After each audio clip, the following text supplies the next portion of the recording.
alone, the streets are empty. The only thing I can see is my own silhouette. I'm getting stronger, step by step. The clock is ticking, but there's no time for regrets. I've been flying from town to town, from London to Taiwan. I've been all around the globe, trying to protect your soul.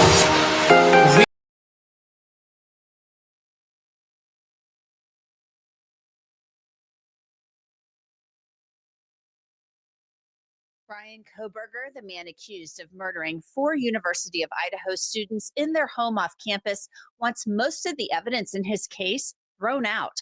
I lay out the reasons why Kohberger's lawyers say police violated his rights and how one piece of evidence, if thrown out, could make the entire case against him collapse.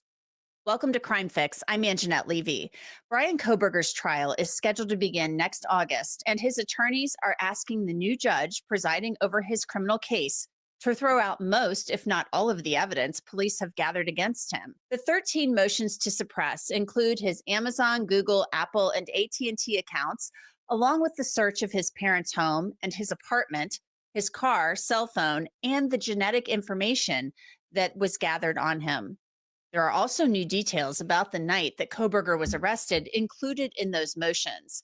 I'll get to that and more on the things Kohberger wants Judge Stephen Hippler to suppress shortly. But first, a quick look back at how we got here. Kohberger is charged with murdering Maddie Mogen, Kaylee Gonsalves, Ethan Chapin, and Xana Kernodle in the early morning hours of November 13th, 2022. That's a little more than 2 years ago. He could face the death penalty if convicted, but his lawyers say he's innocent. I was in Moscow after the murders, and I can't overstate just how much this crime affected the community. There was fear.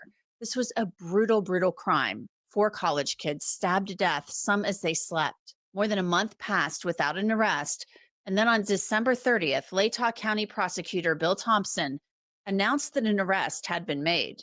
It's sad to be here, but happy to be here at the same time. As Chief Fry indicated, a criminal complaint was filed yesterday here in Latah County, charging the defendant, Mr. Kohberger, with 4 counts of first-degree murder, in addition to felony burglary, which involves entering the residence with the intent to commit the crime of murder. The cases I cover each day here on Crime Fix show you just how scary the world can be. And one of the scariest things that can happen is if you ever get hurt. And if you are hurt in an accident, your case could be worth millions. That's where Morgan & Morgan comes in. The firm has an army of lawyers, more than 1,000 of them, who will fight for what you deserve, and they have the track record to prove it. In the past few months, Morgan & Morgan has won big verdicts like $12 million in Florida, $26 million in Philadelphia, and $6.8 million in New York. All were much higher than the highest insurance company offer. Seeing if you have a case can be done in 8 clicks or less on your phone, and you only pay Morgan & Morgan if you win. There are no upfront fees. So if you're hurt, you can easily start a claim at forthepeople.com/crimefix.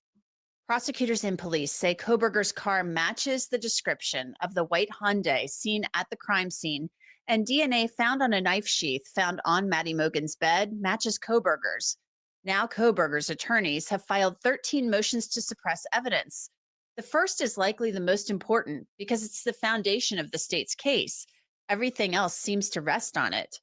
Kohberger's lawyers filed a motion to suppress genetic information. The motion asks to suppress all evidence illegally gathered by law enforcement using his genetic information. Now, we know that the FBI used genetic genealogy to identify Bryan Kohberger as a suspect in the murders. How? Well, there was an unknown male DNA profile on the snap of the K-bar knife sheath left on Maddie Mogen's bed. That DNA profile didn't come up in the Combined DNA Index System, or CODIS. That's the FBI database of known felons. Moscow police had a big case on their hands. Idaho State Police were helping, and so was the FBI. Othram Labs helped the FBI develop information and turned it over to the FBI. The FBI then used that information to come up with a suspect, which led them to Bryan Kohberger. Without Bryan Kohberger's name matched to that profile, all police really had was an unknown male DNA profile, a description of a white Hyundai Elantra, and one of the victim's roommates saying the killer had bushy eyebrows. Having a name to put with the profile led police to request warrants for Brian Koberger's cell phone records, and they pulled trash from his parents' home in Pennsylvania, which had his father's DNA in it. And police said that confirmed that Koberger was their suspect. Koberger is also asking that all of the evidence seized from his parents' home in Albrightsville, Pennsylvania, be suppressed. Pennsylvania State Police and the FBI descended upon the home in Monroe County in the early morning hours of December 30th, 2022. The operation to arrest Koberger and then the search of his home effectively shut down the neighborhood for hours.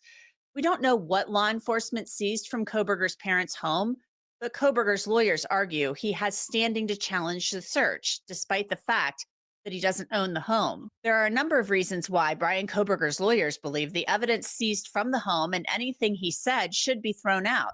First, Koberger's lawyers say that federal and Pennsylvania law enforcement violated Mr. Koberger's Idaho and Pennsylvania constitutional rights by not knocking and announcing their presence and presenting Mr. Koberger with the opportunity to surrender. Next, the lawyers say the affidavit submitted in support of the application for the issued search warrant recklessly or intentionally omitted material information. Koberger's lawyers also claim all information in the affidavit was gathered because of law enforcement's unconstitutional use of investigative genetic genealogy, and thus nothing in the warrant should remain. And finally, Koberger's lawyers say his statements after his arrest are fruit of the poisonous tree from his illegal arrest and should be suppressed as a Miranda violation. Now, I told you at the time that Koberger was taken to the Pennsylvania police barracks and initially agreed to talk to detectives, but then he asked for a lawyer. His public defender at the time in Monroe County told me that following the arrest. There were reports at the time as well that when police entered Koberger's parents' home, that he asked, "Have you arrested anyone else?" I've not been able to confirm that information, but that was reported at the time. This is what Koberger's lawyers write about the arrest. On December 30th, 2022 at 1:14 a.m. Eastern Daylight Time, Pennsylvania SWAT raided Mr. Koberger's parents' home. During the raid, law enforcement broke the front door of the home, shattered the sliding glass door of the basement, held the entire family at gunpoint, and seized Mr. Koberger. Mr. Koberger made statements to his arresting officers. He was transported to a police station in Stroudsburg, Pennsylvania, and made statements during transport. At the station, Mr. Koberger was processed, during which police collected information about his person. Finally, during interrogation, before requesting an attorney, Mr. Koberger made statements to interrogators from the Idaho State Police and the Moscow Police Department. Around the same time, police in Pullman, Washington, searched Brian Koberger's apartment, and Koberger's attorneys want all of the evidence seized from his home suppressed as well. We know that Koberger's lawyers have said no DNA from the victims was found there or in his car, but computers and other items were seized, and Koberger's lawyers say the search of his apartment also violated his rights because of the original investigative genetic genealogy work conducted in the case by the FBI. All information in the affidavit was gathered because of law enforcement's unconstitutional use of investigative genetic genealogy, and thus nothing in the warrant should remain. They also write, it is not that the results of the IGG sped up the investigation. Instead, they focused the investigation on Mr. Koberger, a person whose only connection to the case was his mode of transportation and the shape of his eyebrows, two identifications of little to no value.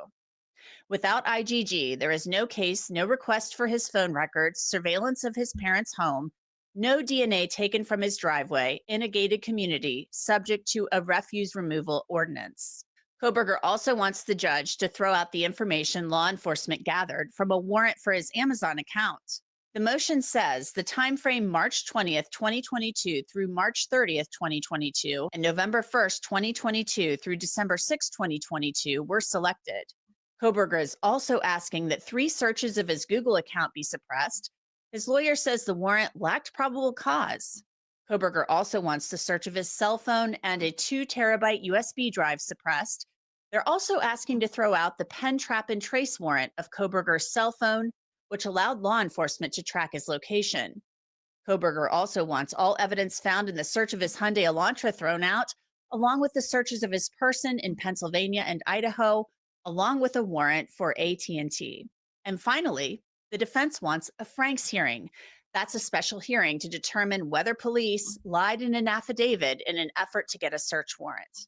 I want to bring in Philip Dubé. He works as court appointed counsel in Los Angeles County in California, not affiliated with this case at all. Philip, your thoughts, first of all, on the request by the defense in this case to suppress Brian Koberger's genetic information. To me, that has always been one of the major things in this case was the use of genetic genealogy. And we knew because this is being used in an active case and not a cold case, it was more of like a hot case, that the defense was always going to fight back against this genetic genealogy being used to identify him as a suspect. Well, I got to tell you, it's a pretty novel approach, and I got to give kudos to defense counsel because it's actually brilliant. She's doing whatever she can to protect her client in a death case. Having said that, I'm not sure that her client has standing under the law. In order to challenge any type of search or seizure under the Fourth Amendment to our Constitution, a defendant has to have legal standing. And what does that mean? It means that he has to have a legitimate expectation of privacy in the item or the place that's being searched and seized. And if the data in this particular case is the type of data that was voluntarily submitted to a virtual public database for millions of people to access and look at and download and analyze, then you don't really have an objective, reasonable expectation of privacy. The United States Supreme Court revolutionized this notion of privacy interest back in the 60s in a case called Katz versus United States. And what the court said is, look, the old standard that we used to use in deciding whether or not a search was valid is whether or not you had a possessory interest in the place or the thing that's being searched or seized. And what they did is they changed it to a privacy interest. And I think under these facts, he may have a subjective expectation of privacy in it, but objectively, I think the courts are going to rule against him. That's very interesting. And we know that in other cases where this has been brought up, the use of genetic genealogy, there is some case law, although I'm not sure there's a lot of case law, but there is some law on the books that allows the use of this. But this is really the linchpin in this case. They had to go that route because the DNA profile left on the knife sheath was not in CODIS. And we don't know the exact arguments they're making, Philip, unfortunately, because the defense's motion, they filed the motion, but then exhibits and things of that nature, a lot of this stuff is filed under seal. But we know that they've been contesting this from the get-go. So you think they're not going to be successful in this? I absolutely think a judge is going to deny that motion. First of all, the state of Idaho doesn't even provide the right under their state law or under their state constitution. So sometimes if the United States Constitution through our jurisprudence from the High Court doesn't provide that right, we can look to our state case law. And I don't believe Idaho is ever so held that you have standing to challenge ancestry type DNA in these databases. It just doesn't exist yet in our jurisprudence. Now, having said that, it doesn't mean that the High Court cannot extend the bounds and the reach of the Fourth Amendment should the matter be taken up on appeal after conviction. And you never know what our High Court will do. But I think if you follow the trajectory and the course, if you will, of most of the cases coming out of this type of data, I do not see this being successful on appeal. Very interesting. I want to go now to the next thing that they're asking to suppress, the next motion to suppress, and that is really the search, any evidence seized during the search of Brian Koberger's parents' home in Pennsylvania, and then any statements that he made. I mean, they make a number of arguments claiming that the police violated his rights by not knocking on the door and allowing him to surrender. I find that to be an interesting argument, given the fact that this is kind of what cops do. I mean, you're going in to arrest somebody for a quadruple homicide. They don't just knock on the door and say, "Yoo-hoo, can we knock, knock, knock? Can we arrest you?" I mean, this is what cops do. They go in with a SWAT team. This is how it works. So they're making a number of arguments saying that his rights were violated and he has a right to challenge this warrant because, even though it's his parents' house, but this whole idea that they didn't knock on the door, Seems like an interesting argument to me. Well, first of all, he does have constitutional standing to contest a search or a seizure done in his parents' home, even if he was just an overnight guest. So let's just occasionally or drive across the country to go visit. The courts have held that even overnight guests have standing to challenge a search or seizure. So if he had belongings in there or they wanted to interview him and they actually had a warrant and went in there, they can do it. The question now is, does knock and announce give them suppression, if you will, if they failed to knock, wait a few seconds, and then force entry? And unfortunately for Brian Kohberger, back in, I think it was 2006, the High Court abrogated suppression as a remedy for a knock and announce violation. Yes, there are safety concerns. You want to knock, you want to announce your presence and let people know why you're there. You know, knock, knock, knock, FBI, we have a search warrant. You wait a few seconds in the middle of the night for people to get dressed. You never know. They might be walking around in their birthday suit or in their underwear. So you give them a chance to be decent. And then if you don't open the door, they can just raid the place with a battering ram, you know? But let's just pretend hypothetically that they didn't do it. Let's just say they knocked and just bulldozed their way through. And of course, they go and they seize everything. The High Court said that the remedy is not suppression. As discourteous as it might be from a law enforcement standpoint, your remedy is purely civil in nature if you want to sue them for disturbing the peace or for any type of tort that may have occurred under color of law. But constitutionally, that evidence is coming in. The question is why? You know, I'll tell you why. Because they got a warrant. Remember, they're there with a search warrant. It means that a magistrate has reviewed the factual basis for their need to go in, and a judge has approved it and found probable cause. So they showed up there with the document, and the courts are not going to suppress a boatload of evidence merely for a technical violation. They're just not going to do it. Instead, their remedy is purely civil. They're also wanting to suppress the statements that Brian Kohberger made during this search of the house as he was transported, when he was at the police barracks. So, I mean, that might be pretty tough as well. I mean, he's a pretty intelligent guy. He's a PhD student. They talked about a possible Miranda violation. We don't know the nitty gritty of that because these items are filed under seal again. But they're looking to suppress, obviously, they're looking to suppress anything and everything. So they're talking about all of the statements that he made. Well, the first thing the court's going to look to is, A, was he in custody? If he wasn't even in custody, then Miranda's not even triggered, because the Miranda doctrine, if you will, only applies to people who are being taken to jail and then being questioned by the police. So if he's free to leave, or if he's just, you know, voluntarily being escorted down to the station and he's just doing so of his own free will, then constitutionally, your rights under Miranda are not even triggered. But let's just pretend hypothetically he is in custody. They just haul him in, cuff him, and he's in the squad car on his way downtown. The next part of the inquiry is he being interrogated?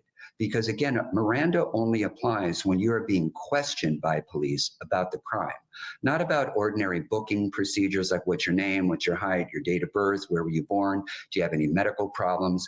Booking questions and things of that nature are not considered legal interrogation under Miranda law. So from that standpoint, there's really nothing to suppress. But let's say he really is in custody and they are questioning him along the way. You know, you want to tell us about what happened. You want to explain to us why your DNA was on a sheet. You want to explain to us why your car was at the scene, this kind of stuff. Without Mirandizing him, then yes, they have a meritorious motion, and everything he said for not being properly Mirandized will be excluded from evidence. That is the sanction for the violation.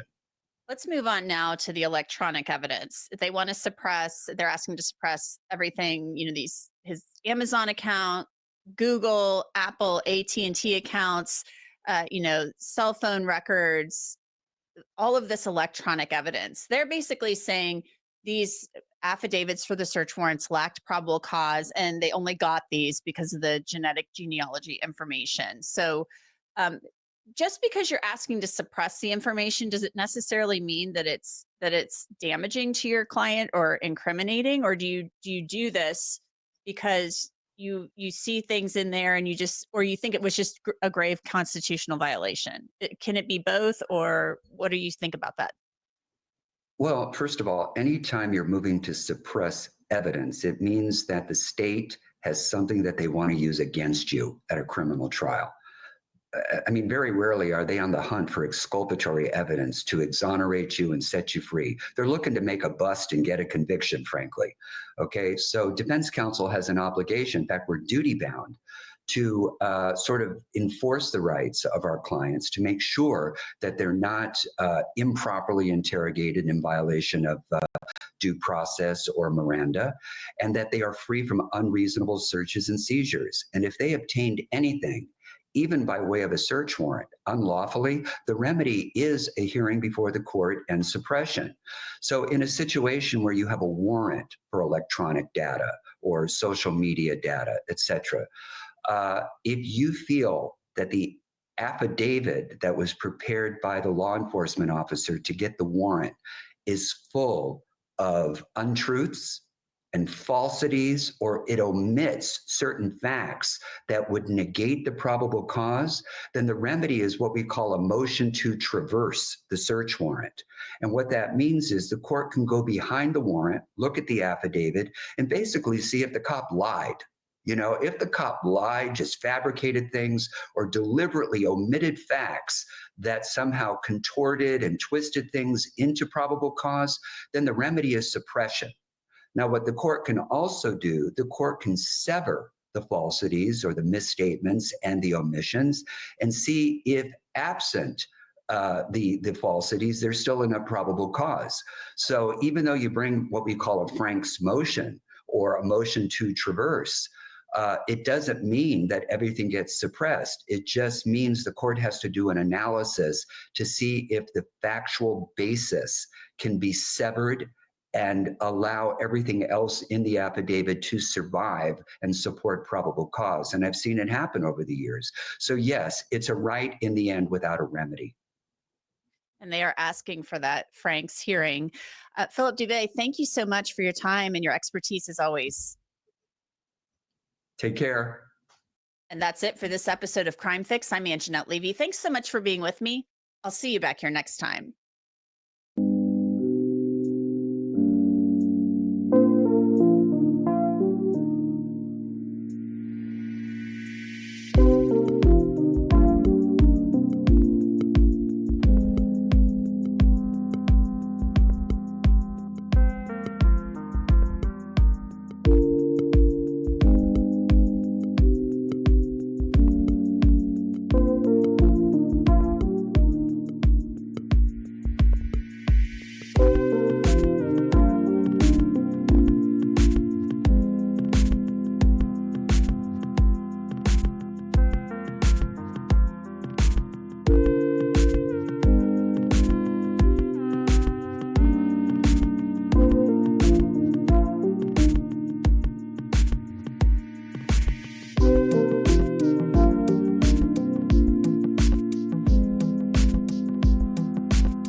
thing I can see is my own silhouette. I'm getting stronger, step by step. The clock is ticking, but there's no time for regrets. I've been flying from town to town, from London to Taiwan. I've been all around the globe, trying to protect your soul. We are heroes tonight. We will fly above the sky. We are heroes tonight. Yeah. We are heroes tonight. We will fly above the sky. We are heroes tonight.